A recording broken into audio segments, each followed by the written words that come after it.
Soon after my son was born, I began to reflect on a story I'd heard many years before. It was a story about the power adults hold over children. The stories we tell them, and the stories, like this one, that they are never meant to hear.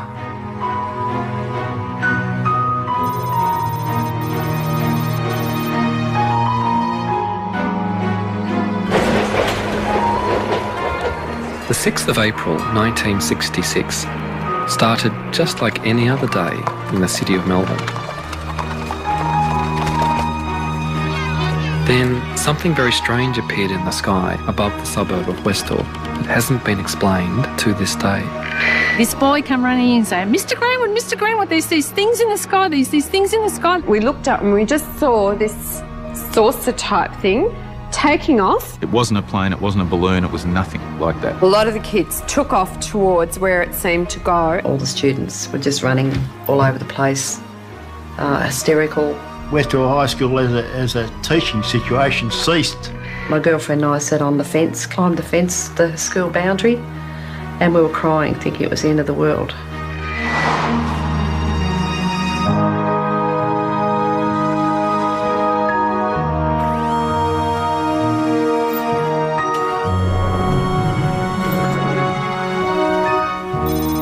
This is a mystery story that has, as its setting, a school, and most of the players were school children. They had this extraordinary experience, which they then tried to share with adults, and a lot of them had a lot of trouble doing that. They were disbelieved, almost stigmatised. I think, like a lot of other people, I just shut up about it because of the ridicule, and it was everybody. You know, you were a kid, you were making it up. So you just be quiet, and in your mind you just think, I know what I saw, and no one's ever going to shake me from that. I know what I saw. I really felt for them as people who had this incredible experience, and yet they haven't been able to make sense of it.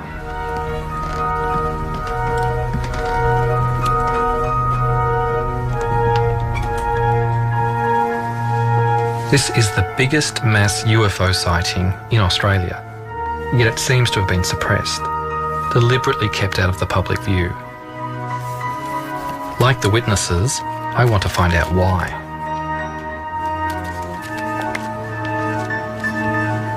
Whatever material was created about this story has simply been buried.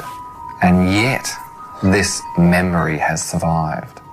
And it only has to be slightly pricked, and it's like the floodgates open, and all the memories come rushing out. I was precipitating various chemicals in order to make crystals, and I just happened to be looking out the window, thinking how to fudge my science report.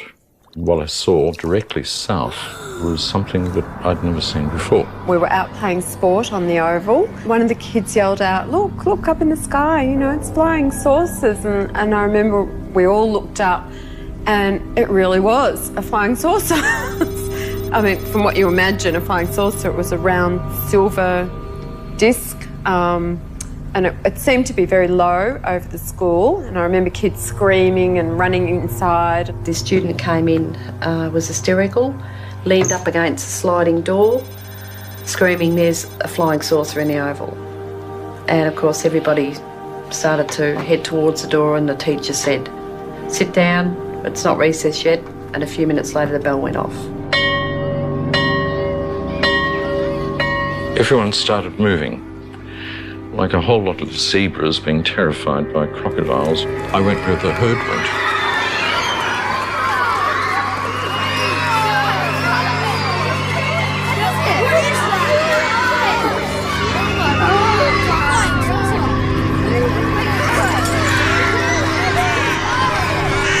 Barbara Robbins was the chemistry teacher at the time.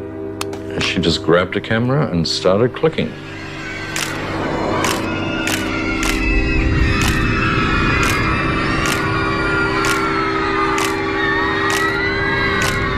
I went into the staff room. Because I knew I wouldn't have a chance to have a cup of tea any other time, I went to get a cup of tea. And then because I was a smoker, and this is something that has stayed with me for 42 years. Yes. I lit up a cigarette, and so I don't know how much I delayed before I went outside. Everyone just took off out into the oval. In time to see it lifting off from the oval. It was probably, I don't know, 50 feet or more in the air at that stage. I see Andrew Greenwood, the science teacher, coming towards me, and he said, "Did you see it? Did you see it?" And he pointed up in the air, and I said, "No, see what?" I have a very, very clear picture of him, and I remember almost exactly what he said. And he said it was up in the sky, it moved at incredible speeds, it hovered, it seemed to go away, and there seemed to be light planes. He thought Cessnas he thought they were actually checking it out from the Melbourne airport, and they were circling around it. Sort of stopped dead, and stopped dead in the air, and then it just sort of started descending straight down. And I'd say it got down about halfway up that gum tree or above the goalpost and sat there for a while, and then it just sort of lifted straight up and then just took straight off. This thing went down behind the trees, then it came up. It was like it had become aware of these planes coming in, and it just went woof and just left them like they were standing still. And then it went across to an area called the Grange, which was a bit of a pine plantation behind the school.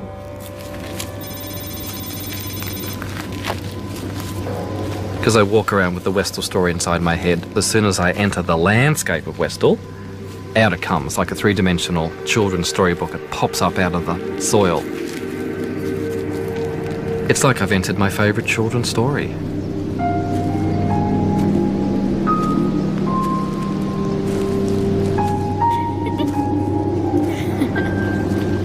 The Grange was a special place for Westall students. It's where they went on cross-country runs, but it's also where childhood games and hunting for lizards gave way to illicit smoking and steamy liaisons.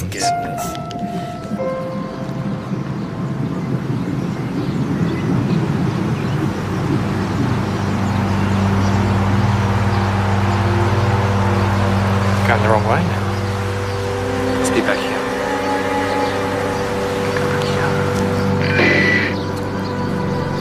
This flying saucer thing came out of the blue like a bolt. It's intertwined with romping around down at the Grange, out of sight of the school authorities or their parents.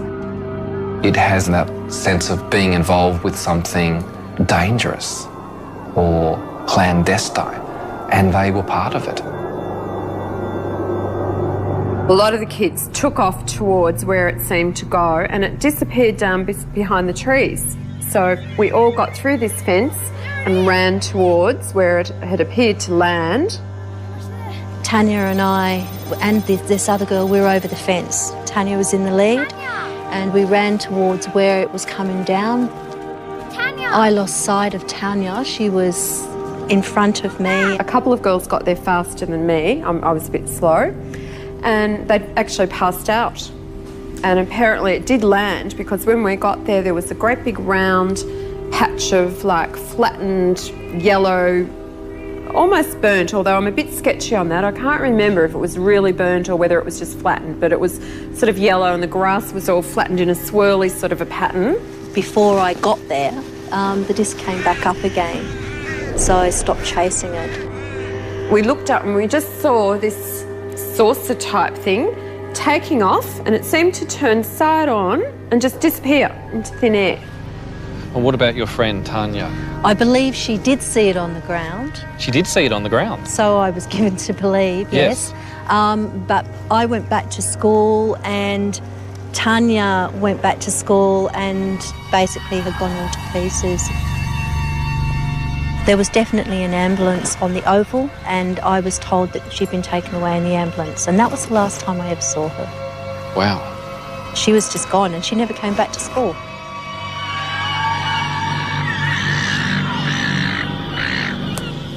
Tanya wasn't the only person who saw the craft on the ground. Before they headed over to the Grange, Victor Zakruzny says 2 objects landed in a grassy paddock where a street is now. All the kids were hanging on the fence there. There's quite a few kids there. It's a high fence, and I got up to the top there, and all you could see is two discs, one there and one a bit further away, probably 3 metres apart. I could hear somebody in the background saying, "Stay away, don't jump the fence," and so I said, "Oh, bugger, I'm going over the fence." The craft probably would have been about there, and there was another one set back a bit on an angle, probably just about there. There's a few kids walking around there, and I was the only one on this side. I got up to it to want to touch it, and it was, well, you could feel heat about a metre away coming from. It was pretty warm or hot, and within a minute or so, it just, both of them just lifted up at the same time, about this height. And I seen, oh, that was breathtaking watching that, and then it just gradually lifted up, and then went off towards the pines. I did a rough sketch of it. Wow, look at that. This is the view from underneath. That's like underneath. There's no seams, no joints, it's just smooth metal. Normally an aircraft has sheet metal, pipe rivets, or all that sort of stuff there. This looked like come out of a mould or something like that, all one smooth piece of metal. It was just incredible. It's just something like you see in the movies. But this is more than just cinema. If we look at the possibilities for this story, they are extraordinary. We're talking about the possibility of life coming from another place and just appearing one day in their midst, and then leaving again and leaving everybody with so many questions, but with a new openness to the beyond. If I'd been at Westall on that day, I would like to have raced after that flying saucer and gotten so close to it, to have held it in my hands. But the adults at Westall High School saw it differently.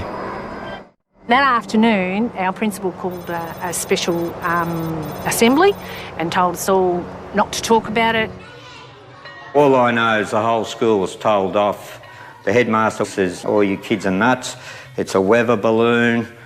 Don't talk about it." I was prepped to tell the students that what they'd seen didn't exist. We weren't allowed to leave the school, at least I wasn't. My job was to walk up and down the corridors and make sure that all students were in their rooms. I was walking back from the West End. There was a confrontation between Mr. Sambleby, Barbara Robbins, and a man I'd never seen before. I thought it was a police uniform, but it was just dark blue. It was demanded that she hand over not the film, but the entire camera. I was near the gate and the police had arrived. There were journalists outside. The police are being called in to keep the journalists away. We were told that we weren't allowed to speak to the media in school grounds. After school finished, there was a TV crew outside the school grounds, so we undertook an interview with them. Everyone took off onto the oval. Now, I can't remember whether it was a principal or a school representative that came out and ordered us to go home and the film crew to leave. And I'd actually been giving an interview to Channel 9 and the policeman actually walked up to them and said, "Stop filming and you go back into the school ground." Okay, so that's what I did. I was 12 and a half years old. Because I was a mischievous sort of person, I was always getting into trouble. I had detention for actually appearing on the show, and then I got detention again at a later date after my picture and story was in the Dandenong Journal. So I didn't go unpunished, but it was worth it.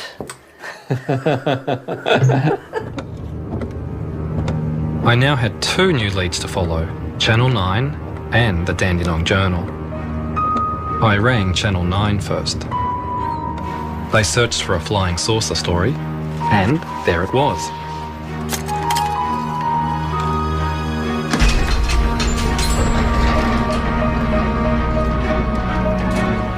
Now all I have to do is find the can with the matching number.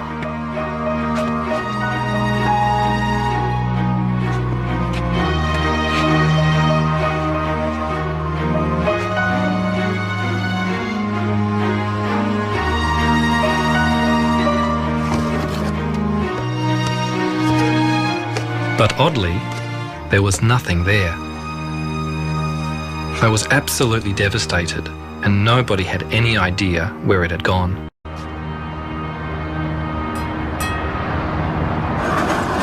It's very frustrating, but the good news is the Dandenong Journal does still exist, and I'm told it's here in the library. It's the only written account I've heard of from the period, so it's really precious.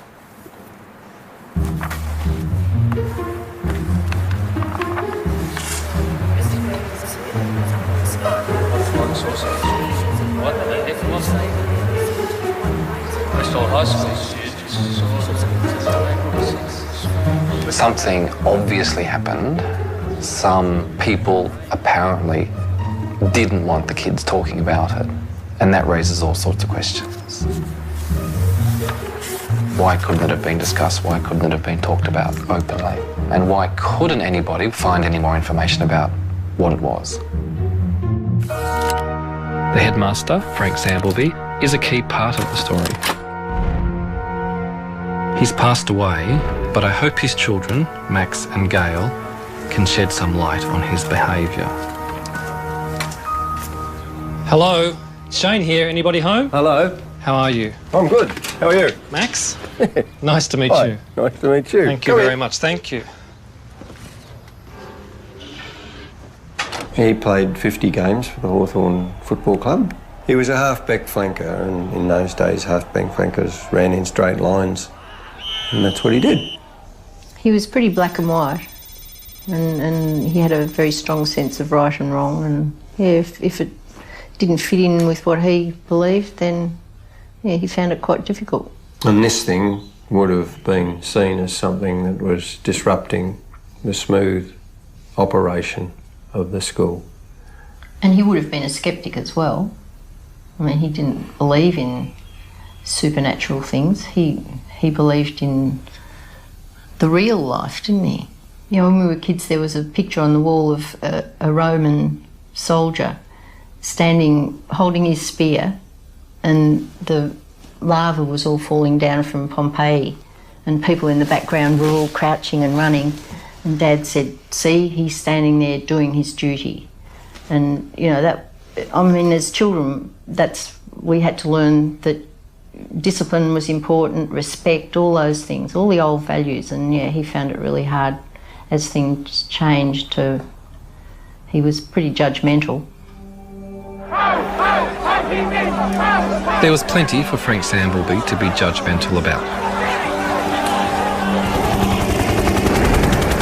In the 1960s, rebellion at home and on the streets brought many young people into conflict with the establishment. Schools were run like the military, and teachers demanded respect and obedience.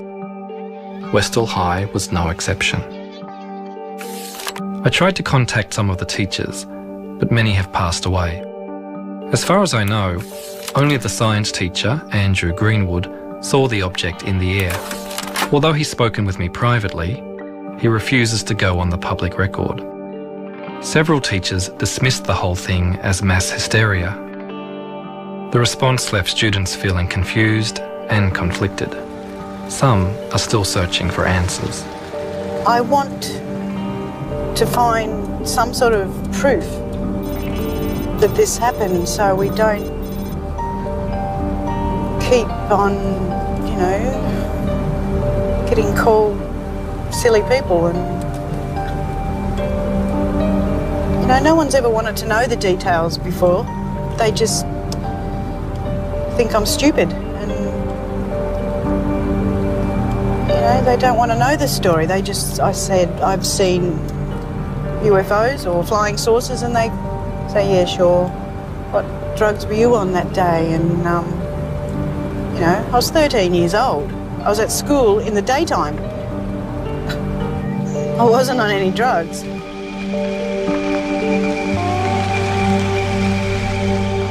Slowly you start to drift. I'd like you to visualize the area that we've discussed before. You're in the classroom. You're with Mr. Greenwood, who was the teacher there. There's a little fella comes running around and says, there, flying saucers outside, flying saucers outside. Everybody laughed. And Mr. Greenwood said, come on then, let's have a look. See yourself running down the Eiffel.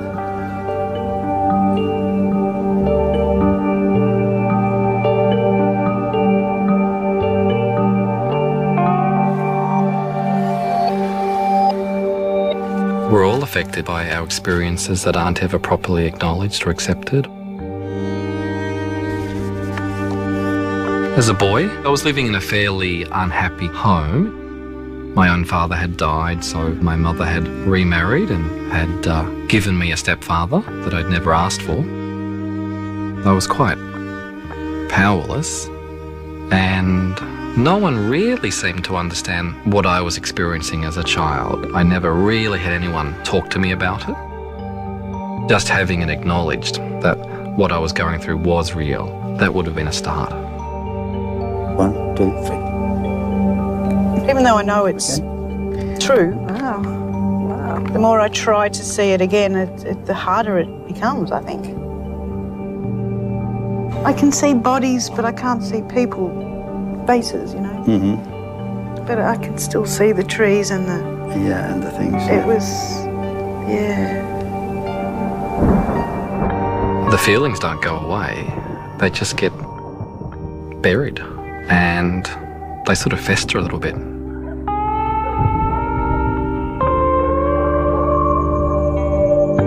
I saw the classroom for the first time, and then I saw heads bobbing, walking across the oval towards the end of the school ground, and then there they were. Still not 100% clear, but I know what they are. They're UFOs. If they were UFOs, there should be people around the area who can corroborate what the students saw. A headmaster might be able to shut down a high school, but surely not a whole suburb. Within days of delivering my flyers, I'm contacted by a new witness, Paul Smith, who used to work on a property next door to the Grange. We were loading up for market, and as we were pulling the carrots up, I looked up and I was facing the object in the sky, and I just thought, oh, somebody's got some way of projecting a film of something into the sky. I didn't believe that it was really happening. But my boss turned around and he saw it, and we stood there looking at it for several minutes. A few moments later, the children came over from the high school and they noticed us, they saw us, and they sort of took a while to make up their mind whether they would come onto the property, realising it's private property. Yes. And they decided they'd come in anyway, and they did. They ran straight over the market garden, and they crossed and walked down here to this corner. After a while, trucks turned up with, it looked like army trucks. Right. And there would have been about 20 guys got out. About how long after the object had vanished in the trees? Oh, I think it was only 20 minutes, which is not a long time. How did you know they were from the army? Well, they were khaki-coloured trucks, the covered in patches, you know, sort of that they to hide, you know. Like camouflage? Camouflage truck, yeah. And it was the long ones that carry quite a few people, and a couple of jeeps. So a couple of trucks, and a couple of jeeps, and about 20 men in uniforms? Yeah. And the uniforms were what sort of uniforms? Just khaki-coloured uniform. Just khaki? Yeah. No other, don't remember any other sort Not of... that I can remember, no. Colours or... No. I went looking for a military expert. If the army was able to turn up in just 20 minutes, where could they possibly have come from? It's quite evident that there was no deployable troops available in Melbourne at the time. The main units were all logistic, the supply battalions and so forth at places like Broadmeadows. There were lots of citizen military forces, today's equivalent of the Army Reserve, part-time units, but they couldn't have responded so rapidly, and nor could they have responded in such a large number. I've come to the conclusion that the first people to respond to the incident at Westall would have been civilians of some sort, quasi-civilians, probably working for defence, and probably wearing the sort of work dress that civilians working for, say, the Department of Supply, say, the research and development establishments of the period, the sort of work dress that those personnel wore. I discovered that other people in uniform were seen in the area on the day of the sighting. Les Medju went to the Grange with his younger sister, but they saw what seemed to be a different unit. We hid behind this tree, but fortunately this tree, the branches came down to the ground. Here we are, crouched down on our knees, and we can only look every so often as this tractor came around. He was on guard duty. This was a farmer who's decided to help out. We observed 2 army trucks, 2 men in camouflage, and 2 men in blue uniforms. We better cover this area. And it appeared that a soldier was using a metal mine detector. He's walking around, sweeping back and forth. Keep down. They'll see The next time I see them, they turned and they started kicking violently at the ground. The 2 officers decide then, time to come back. They come back to the truck and they were gone, and then we could enter the paddock. Les. We had no idea what we'd all walked into. We didn't know what those army men were doing, and all I can say, it was just, what is this? To have the army there and all the rest of it, it was something important. They certainly were not Australian, because Australians were not using camouflage uniforms in those days, in the mid-60s. Nor would they have been British. But the description of the uniforms certainly matches those worn by the United States Air Force in the mid-1960s. There were American military and intelligence personnel in Australia in 1966 as part of the Vietnam War effort. The Cold War between the USA and the Soviet Union was in full swing, extending across the world and even into outer space. We choose to go to the moon in this decade and do the other things, not because they are easy, but because they are hard. The space race between the superpowers fueled the public imagination at all levels. Flying saucers have invaded our planet. Washington, London, Paris.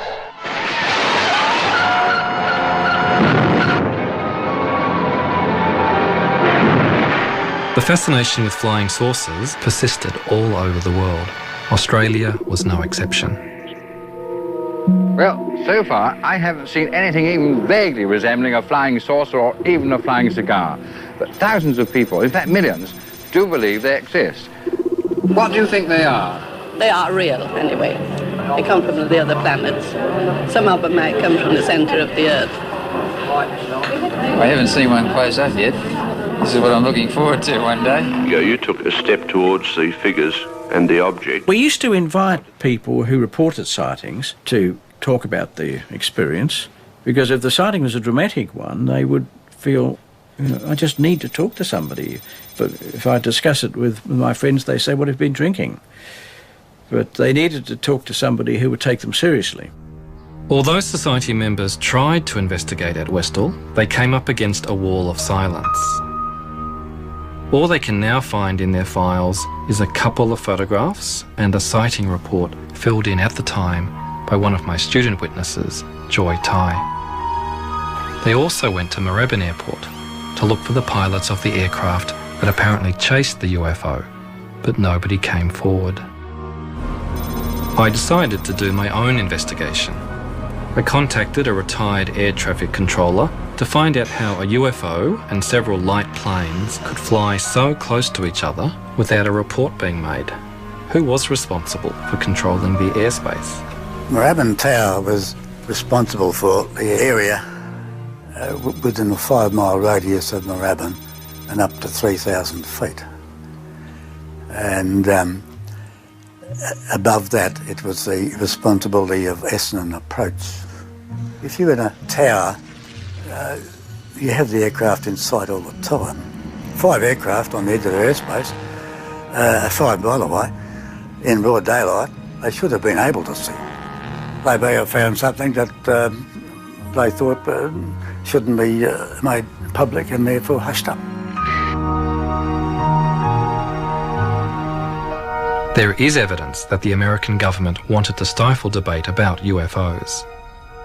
They set up a committee to objectively investigate UFOs. The government's most vocal critic was the top atmospheric scientist, Professor James MacDonald. Why has the government taken this attitude, in your opinion? As a result of the extremely heavy wave of sightings in 1952, the CIA and Air Force became so concerned over the sheer number of reports that were tying up American intelligence channels, that they wanted to get this signal out of the system, asked the Air Force, the CIA asked the Air Force for a debunking policy. The literal wording was to debunk the flying saucers to decrease public interest in the UFOs. Regulations were promulgated very shortly that made it a crime punishable with, I think it's $10,000 fine and or 10 years in prison to release any information at airbase level on UFOs. And as a result of that, nothing resembling any scientific investigation has been going on in the past 15 years. In Australia, we followed the American policy of ridiculing UFOs, so I started searching for other sightings that might have happened around the same time as Westall. I discovered that 4 days before Westall, a witness took a photo from his backyard in Melbourne that matched descriptions of the object above Westall. Then, just 2 days before Westall, Ron Sullivan was driving in central Victoria when he noticed a strange light display in front of him.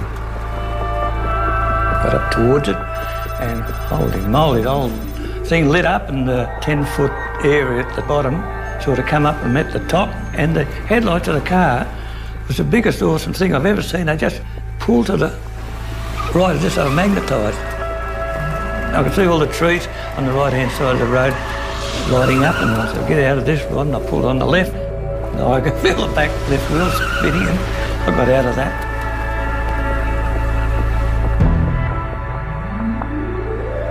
Ron only reported the incident after he heard that a young man died when his car collided with the same tree Ron had narrowly missed 2 days earlier.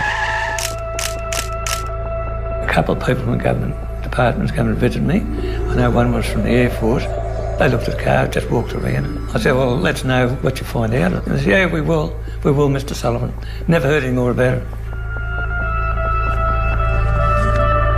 When I checked out the Royal Australian Air Force's list of UFO sightings for 1966, none of these cases were mentioned, though we know they investigated them. It took 16 years for records to be made available to UFO researchers.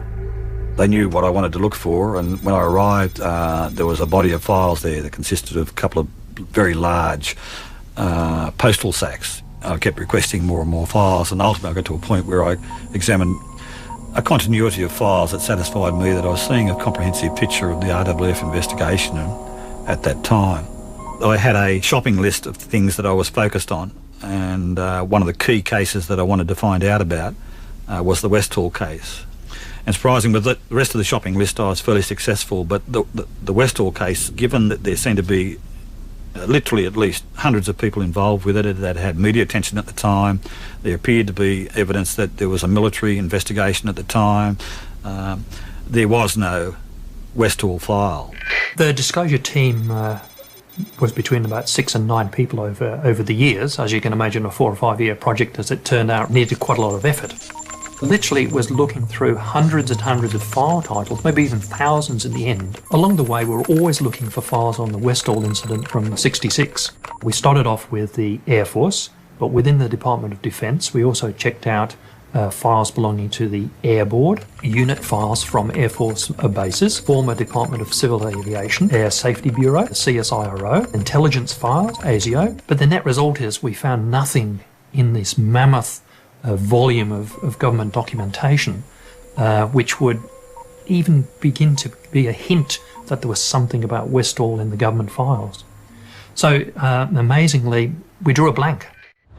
The Westall sighting had clearly been erased from the record, but why? I hoped some publicity would draw former authorities out of the woodwork. I'm Shane. Channel 10, nice to meet you, Shane.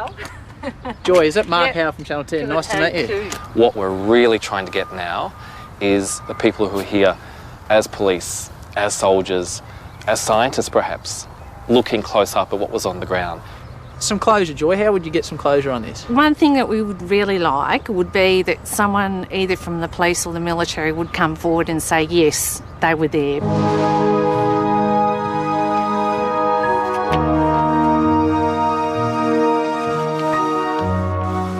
Nobody from the authorities contacted me, but another witness did. Kevin Hurley saw the circles at the Grange on the day of the sighting and went back the next day for another look. Then when we came to the area where we'd gone through the paddock, yes, there was the Air Force of the Army, a whole group of them there, stopping us from going through into the paddock. Don't come near this in this area, and we just headed off back home. And did they give you any reason why you couldn't come through? No, there were vehicles on the paddock, and they had some sort of instrument which at the time I thought looked like Geiger counters. The strong memory I've got is what happened after that. About a week later, I decided to go back again to have another look. As soon as we got down to where the paddock started, all the grass had been cut,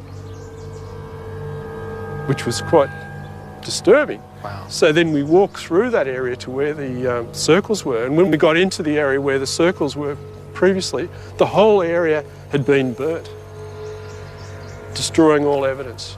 You asked me whether an R&D establishment would destroy evidence. Yes, of course they would. Bearing in mind that in the 1960s, Australia had great success financially with some of their pilotless target aircraft. Information related to some of these sorts of projects, if it was to be released to the wrong party, then it would have very adverse effects on Australia from a financial point of view. Any surviving documentation would be in Defence Central somewhere, but also probably overseas with the Ally. And there may even not be anything left in Australia, because bearing in mind it would have been very highly classified and could well have been destroyed, as so much of that sort of record is after a period of time. So it's no wonder that I haven't unearthed any official records on Westall, but it's clear the authorities had something to hide. Just got called into the gymnasium, and then these people spoke, and they just sort of said, oh, well, what you saw was sort of an experimental thing, and we just don't want anyone talking about it or it going any further. So how many people were there that came, and do you remember? I think there was 5 from memory. And they were they men and women, or? I think there was 3 men and 2 women from memory. So I'm not 100% sure.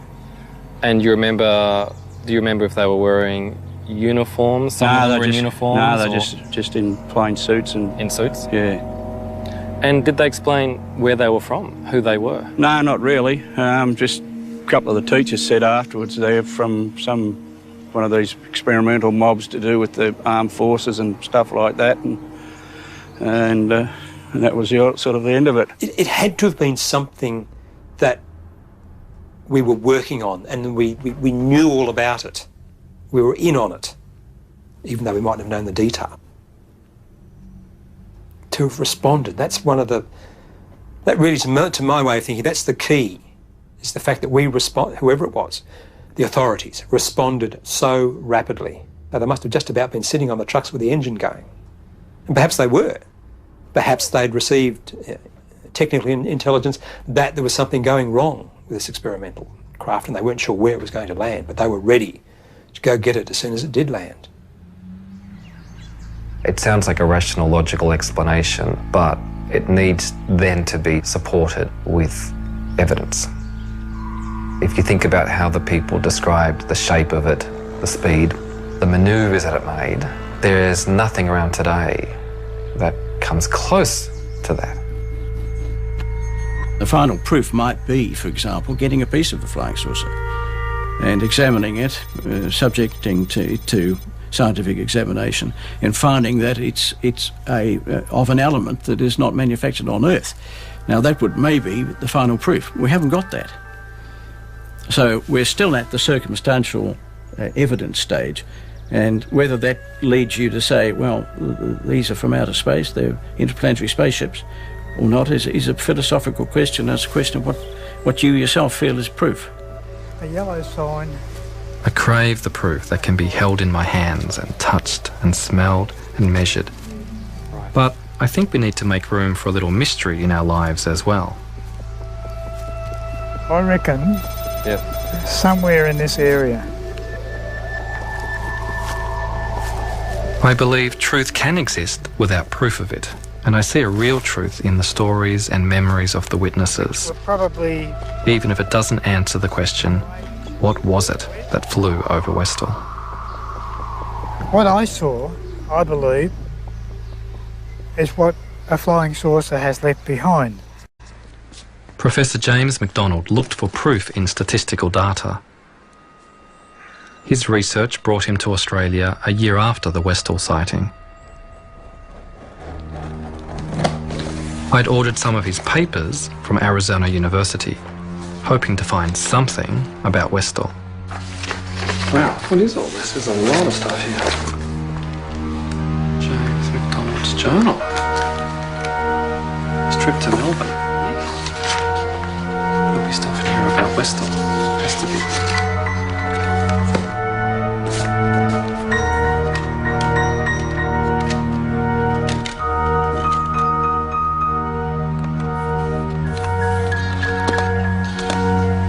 And recording next a discussion with Mr.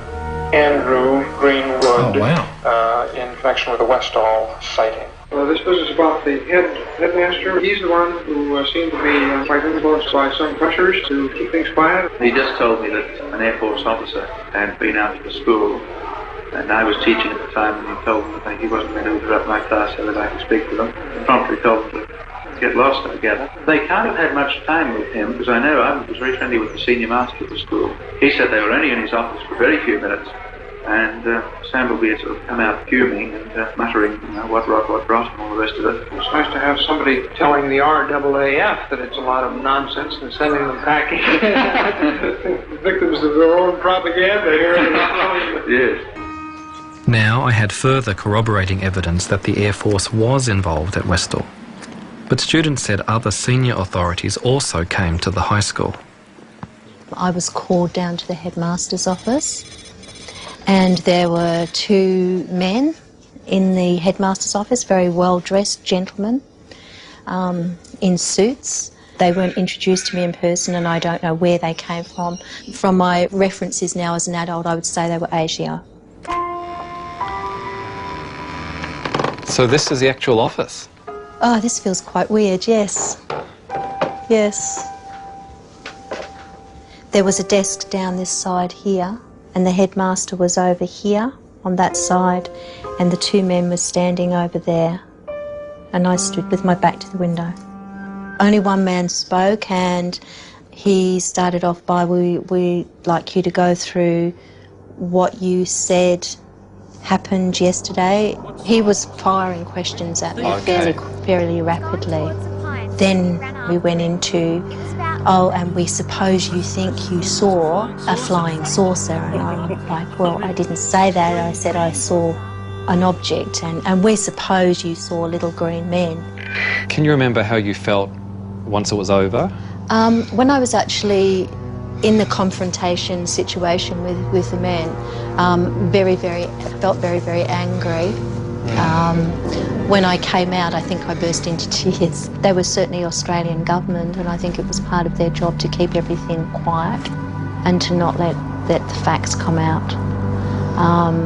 They knew more than what they were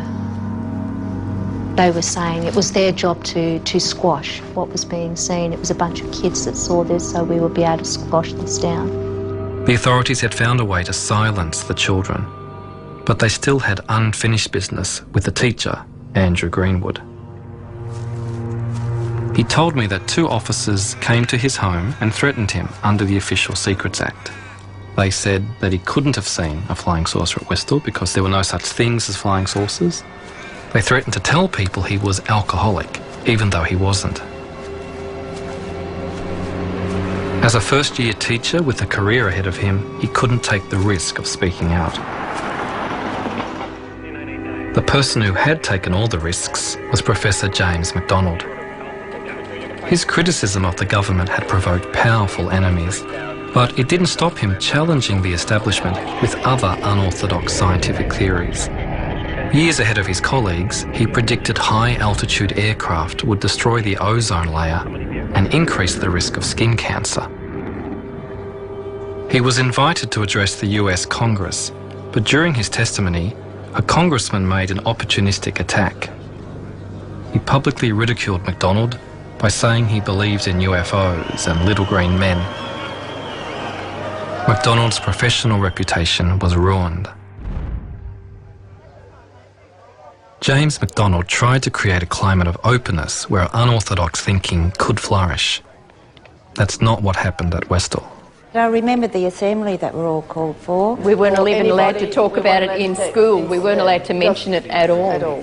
There's like 20 people plus in the room at the moment, and there's a real buzz, and everyone's talking about my story. They're talking about the story. And as they're talking it through, they're putting the pieces together. It's wonderful.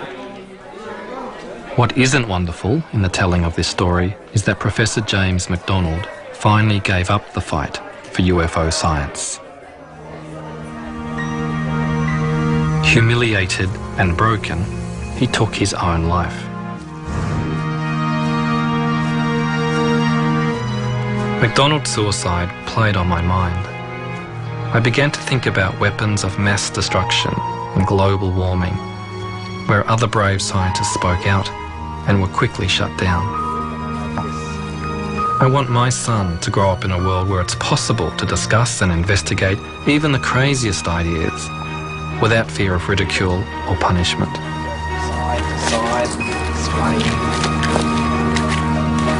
That's fantastic. Was it something from another planet at Westall? It certainly flew, as if it was. I'm left with the feeling that what people saw was what they said they saw. Something out of this world. All I knew was what I saw, and it definitely was not any aircraft of the day by any stretch of the imagination, and it certainly was not a weather balloon. It still would take me to my grave. What the hell was that? It was amazing, and something that I've never forgotten. But you just sort of had it stored in the back of your mind because a lot of people are sceptical. The fact that they can travel so fast and that they've been spotted all over the world, landings and very similar stories of these patches of flattened grass or burnt grass. I personally believe that there is something going on somewhere else.